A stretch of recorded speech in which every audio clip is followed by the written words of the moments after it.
Hello students, आज इस video में मैं आपको डेटा का क्लासिफिकेशन और टेबुलेशन ये दो चीज़ें सिखाने वाला हूँ। उसके बाद मैं आपको सिखाऊंगा कि ग्राफिकल रिप्रेजेंटेशन कैसे होता है।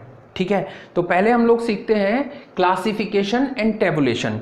क्लासिफिकेशन एंड टेबुलेशन सिखाने के लिए मुझे ज़रूरत पड़ेगी एक क्वेश्चन की। तो एक एग्जाम्पल मैं ले लेता हूँ और उस एग्जाम्पल की हेल्प से आपको एक्सप्लेन करने की कोशिश करता हूँ कि किस टाइप से हम क्लासिफिकेशन करते हैं और टेबल किस टाइप से बनती है। हमने ये एग्जाम्पल लिया है, consider the cost of 40 mobile phones given below in 1000। ये जो कॉस्ट है ये थाउजेंड्स में है, 5000 6000। तो उसका फर्स्ट डिजिट या 2 डिजिट्स लिखी हुई हैं यहाँ डेटा में।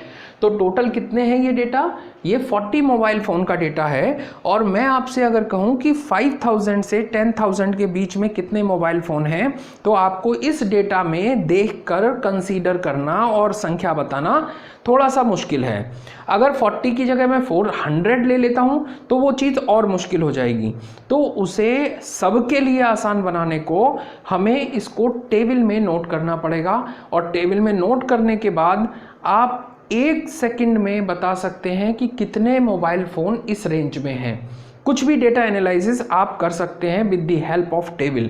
तो इस डेटा को हम टेबल में कैसे रिप्रेजेंट करते हैं वो अभी मैं आपको समझाता हूँ। अब देखिए, यहाँ पर मैंने एक टेबल बनाई हुई है। इस टेबल में यहाँ पर मैंने कॉस्ट नोट की है। जो अलग अलग कॉस्ट है उसे मैंने नोट कर दिया, जैसे 5, 6, 7, 8। बाद में दोबारा से रिपीट अगर 5 होगा तो हम यहाँ पर नंबर ऑफ फोन्स लिखेंगे 2। तो हम सारे डेटा को लिखते चले जाएंगे और अब हर डेटा के हिसाब से, जैसे 5 कॉस्ट वाले कितने मोबाइल फ़ोन हैं, पूरे डेटा में आपको एक बार चेक करना है। चेक करके देखिए तो आपको मिलेगा एक ही फ़ोन है जो 5000 की रेंज का है। सेकेंडली 6 भी आपको डेटा में एक ही बार दिख रहा है। एक यहाँ पर हो गया, एक ये आ गया, 2 बार है तो यहाँ पर 2 नोट कर देंगे। 7 देखेंगे, 7 यहाँ पर है और पूरे डेटा में कहीं भी हमें 7 नहीं दिखाई दे रहा है तो यहाँ पर 1 नोट कर देंगे। अब 8 देखिए, 8 कितनी जगह पर है? 1 2 के बाद आगे 3, तो हम यहाँ पर 3 नोट कर देंगे। ठीक है, इस टाइप से हम पूरी टेबल का जो भी डेटा है वो यहाँ पर नोट कर लेंगे। ठीक, अब 10 कितनी टाइम्स है? हमने पूरी टेबल में सारा डेटा नोट कर लिया। अब आप देखिए, ये जो कॉस्ट है इसको कहा जाता है वेरिएट। वेरिएट कहा जाएगा। ठीक है, इसको x से डिनोट करते हैं जनरली। दूसरा वेरिएबल भी यूज हो सकता है, क्वेश्चन टू क्वेश्चन बात वेरी हो जाएगी। और ये जो नंबर ऑफ फोन्स हैं इसको कहा जाएगा फ्रीक्वेंसी। इसको फ्रीक्वेंसी कहा जाएगा। ये भी फ्रीक्वेंसी है, ये जो नंबर ऑफ फोन्स हैं ये भी फ्रीक्वेंसी है और ये भी फ्रीक्वेंसी है। ये क्या है? वेरिएट। ठीक है, तो वेरिएट और फ्रीक्वेंसी में हमने टेबल बना। अब टेबल बनाने से हमें बेनिफिट क्या हुआ? अगर मैं आपसे पूछूं कि 15,000 से 20,000 के बीच में कितने फ़ोन हैं, तो आप इसमें देख के बता सकते हैं 15 से 20 में कितने फ़ोन्स हैं? 4, 1, 5, टोटल 10 फ़ोन्स हो गए। तो आपको डिसीजन लेना इजी हो जाएगा अगर आप कंप्लीट डेटा को टेबल फॉर्म में नोट कर देंगे। ठीक है, तो ये टेबल कहलाती है फ्रीक्वेंसी टेबल। इसमें वेरिएट और फ्रीक्वेंसी दो चीज़ें हैं, इसलिए इस टेबल का नाम होगा फ्रीक्वेंसी टेबल। अब हम इसी डेटा को दूसरे टाइप की टेबल में बनाकर आपको दिखाते हैं कि दूसरे टाइप से इसे कैसे अरेंज किया जा सकता है। देखिए, दूसरे टाइप की टेबल जो होती है उसमें हम एक रेंज लेते हैं। जैसे यहाँ पर मैंने लिया हुआ है 5 to 10, 10 to 15, 15 to 20, 20 to 25, 25 to 30, 30 to 35, 35 to 40 and 40 to 45। इसमें ध्यान ये रखना होता है कि इन दोनों के बीच में जो डिफरेंस है वो इक्वल होना चाहिए। ठीक है, हर जगह पर डिफरेंस इक्वल होना चाहिए। हम इसमें ये भी कर सकते थे कि 5 to 15, 15 to 25, 25 टू 35, 35 टू 45, ऐसे भी हम टेबल बना सकते थे। ये हमारे ऊपर डिपेंड करता है कि हम टेबल को किस टाइप से बनाते हैं। और इस रेंज को जो यहाँ पर मैंने लिखी हुई है, इसको कहा जाता है क्लास इंटरवल। क्लास इंटरवल, ठीक है। क्लास इंटरवल का क्या मतलब हुआ कि यहाँ पर जो इंटरवल है वो सेम रहेगा, दोनों के बीच में जो डिफरेंस है वो इक्वल रहेगा, इसलिए इसका नाम हो गया क्लास इंटरवल। अब इस रेंज में कितने नंबर ऑफ फोन्स हमारे पास अवेलेबल हैं, देखिए 5, 6, 7, 8, 4 तो ये हो गए, 4 के बाद 5, 6, 7,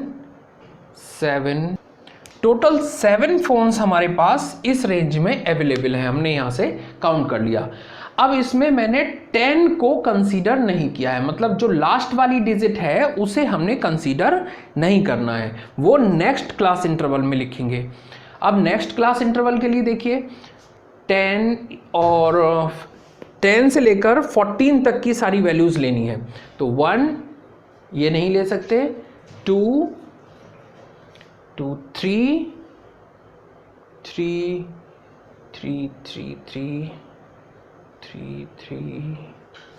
4, 5, 6, टोटल वैल्यूज हो गई हमारे पास 6।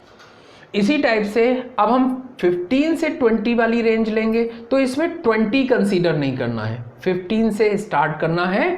तो ये आ गया 1, 2, 3 के बाद 4, 20 कंसीडर नहीं करेंगे, 4, 5, टोटल हमारे पास यहाँ पर वैल्यूज़ आ गई 5, ठीक है। इस टाइप से हम ये टेबल कंप्लीट करेंगे। नेक्स्ट के लिए क्या होगा, इस टाइप से टेबल को कंप्लीट करने के बाद जब हम नंबर ऑफ मोबाइल फ़ोन्स की ये क्वांटिटी ऐड करेंगे तो यहाँ पर हमें 40 ही मिलना चाहिए, क्योंकि हमारा डेटा 40 है। अब इसमें और इजी हो गया, इसमें 15 टू 20,000 के बीच में कितने नंबर ऑफ फोन्स हैं, 5, एकदम बता देगा ये। 20 टू 25 में कितने, 9, 25 टू 30 में 4, कोई भी देख सकता है। यहाँ पर ये बताने की कोशिश है कि अगर हमने डेटा कलेक्ट कर लिया और किसी एक व्यक्ति ने उस डेटा की टेबल बना दी, तो कोई भी व्यक्ति उसे इजीली एनालाइज कर सकता है, ठीक है। उसमें हर व्यक्ति को अलग से मेहनत करने की ज़रूरत नहीं है, केवल डेटा की टेबल देखनी है और इजीली वो इस चीज़ को कंसीडर कर सकता है कि उसे कौन सा डिसीजन उसके लिए फेवरेबल है, कौन सा डिसीजन उसे लेना चाहिए जिससे उसे बेनिफिट हो, राइट। अब मैं आपको एक और चीज़ बताता हूँ क्लास इंटरवल के बारे में। क्लास इंटरवल बेसिकली 2 टाइप के होते हैं, एक होता है इंक्लूसिव क्लास इंटरवल और दूसरा होता है एक्सक्लूसिव क्लास इंटरवल, और दूसरा होता है इंक्लूसिव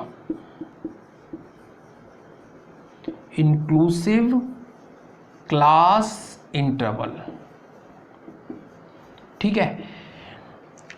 एक्सक्लूसिव क्लास इंटरवल कौन सा होगा, जिसमें ये अपर लिमिट कंसीडर नहीं की जाएगी। जैसे हमने यहाँ पर 10 को इस वाले क्लास इंटरवल में कंसीडर नहीं किया था, लिखा था हमने 10 लेकिन हमने उसे कंसीडर नहीं किया था, तो ये क्लास इंटरवल हो गया एक्सक्लूसिव क्लास इंटरवल। हर जगह पर यही है, यहाँ पर 15 कंसीडर नहीं किया, यहाँ पर 20 कंसीडर नहीं किया, यहाँ 25 नहीं किया, यहाँ 30 नहीं किया, इस टाइप से जिसमें अपर लिमिट जो है वो इंक्लूड नहीं की जाए तो वो कहलाता है एक्सक्लूसिव क्लास इंटरवल। इंक्लूसिव कौन सा होगा, इंक्लूसिव वो होगा जो जिसमें अपर लिमिट भी उसमें कंसीडर हम कर लेंगे, ठीक है। जैसे मान लीजिए यहाँ पर 10 की जगह पर मैं कर देता 9, ठीक है। तो अब 5 to 9 सारी रेंज हमने कंसीडर की है, तो टोटल रेंज की फ्रीक्वेंसी 7 आ गई। यहाँ पर 15 की जगह हम अगर कर दें 14, तब क्या होगा, तब भी ये जो अपर लिमिट है ये इस क्लास इंटरवल में इंक्लूड हो रही है, जिससे ये फ्रीक्वेंसी हमको मिल रही है। ठीक है, तो ये कहलाएगा इंक्लूसिव क्लास इंटरवल, और जिसमें अपर लिमिट इंक्लूड नहीं होगी वो कहलाएगा एक्सक्लूसिव क्लास इंटरवल। ठीक है, अब दूसरी बात बताते हैं। इंक्लूसिव क्लास इंटरवल में आप देखिए क्या गलती होती है कि यहाँ तो 5 से 9 तक कंसीडरेशन हो रहा है, यहाँ पर 10 आ गया, तो कंटिन्यूटी ब्रेक हो गई। ठीक है, कंटिन्यूटी ब्रेक होने पर हमारे क्वेश्चंस इजीली सॉल्व नहीं होंगे। तो उसको सॉल्व करने के लिए हमें क्या करना होगा, हम इनका बीच का जो डिफरेंस है, जैसे 10 और 9 का जो डिफरेंस आया उसे 2 से डिवाइड कर दें, मतलब 1/2, इट मीन्स 0.5। अब एक नया क्लास इंटरवल हम बना लेंगे, किसके लिए, इंक्लूसिव के लिए। ठीक है, इंक्लूसिव के लिए हम नया क्लास इंटरवल बना लें। ये वैल्यू लोअर टर्म में से, लोअर लिमिट में से सब्ट्रैक्ट करनी है और अपर लिमिट में ऐड करनी है, तो हमें एक नया क्लास इंटरवल मिल जाएगा। वो किस टाइप से होगा, 4.5 to 9.5। नेक्स्ट क्लास इंटरवल बन जाएगा 9.5 to 14.5। तो आप देखिए ये दोनों लिमिट सेम हो गई, तो यहाँ पर हमें कंटिन्यूटी मिल जाएगी, कंटिन्यूअस क्लास इंटरवल में ये कन्वर्ट हो जाएगा। ठीक है, मैं आपको बोर्ड पे ये सारी चीज़ें जो मैंने आपको समझाई हैं वो नोट कर देता हूँ, जिससे आप कॉपी में उसे नोट कर लें।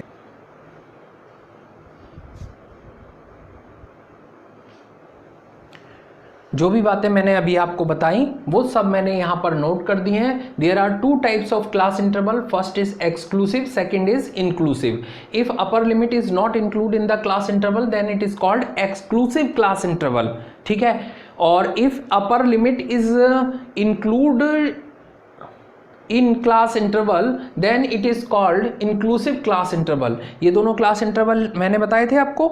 उसके बाद मैंने आपको बताया था कि अगर क्लास इंटरवल इंक्लूसिव है तो उससे एक नया क्लास इंटरवल बनाते हैं, तो उस बात को मैंने नोट में नोट कर दिया है, आप इसे लिख लीजिएगा। For the sake of the continuity and to get correct class interval find the average of the upper limit of the first class and lower limit of the second class interval।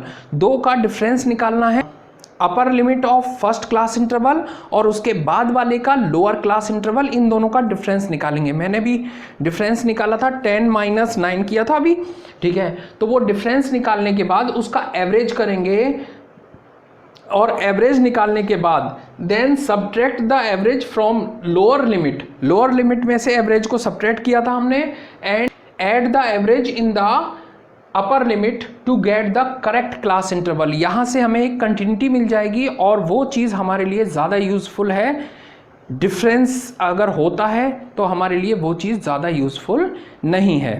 ठीक है, अब मैं आपको बताता हूँ graphical representation कितने type का होता है, जो कि आप प्रीवियस क्लासेस में पढ़ चुके हैं। बहुत पहले से स्टैटिस्टिक्स सिखाई जाती है, 6th 7th 8th में आपको सारी चीज़ें बता दी गई होंगी, वहाँ पर ग्राफिकल रिप्रेजेंटेशन ही सिखाया जाता है। ठीक है, मैं यहाँ पर सिर्फ आपको उनके नाम बताऊँगा कि कौन कौन से टाइप से हम ग्राफिकल रिप्रेजेंटेशन कर सकते हैं। If data is represented by graphs, the types of graph are। पहला टाइप होता है हिस्टोग्राम, सेकंड टाइप होता है फ्रीक्वेंसी पॉलीगन, थर्ड टाइप होता है फ्रीक्वेंसी कर्व, फोर्थ टाइप होता है क्यूमुलेटिव फ्रीक्वेंसी कर्व,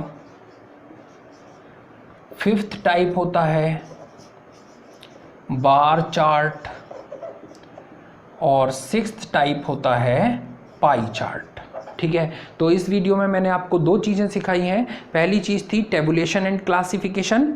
ठीक है, डेटा अगर हमारे पास हो तो हम उसे कैसे टेबल में नोट करते हैं, टेबल कितने टाइप की होती हैं, क्लास इंटरवल कितने टाइप का होता है, और ग्राफ के नाम क्या क्या हैं। ये सारे ग्राफ आप प्रीवियस क्लासेस में पढ़ चुके हैं, मुझे दोबारा से इसे रिपीट करने की आवश्यकता नहीं है। अगर आपको ऐसा लगे कि मुझे ये सीखना है तो आप मुझे कमेंट बॉक्स में बता सकते हैं। उम्मीद करता हूँ वीडियो में सिखाई गई सभी चीज़ें आपको बहुत अच्छी तरह से समझ में आ गई होंगी। Thank you.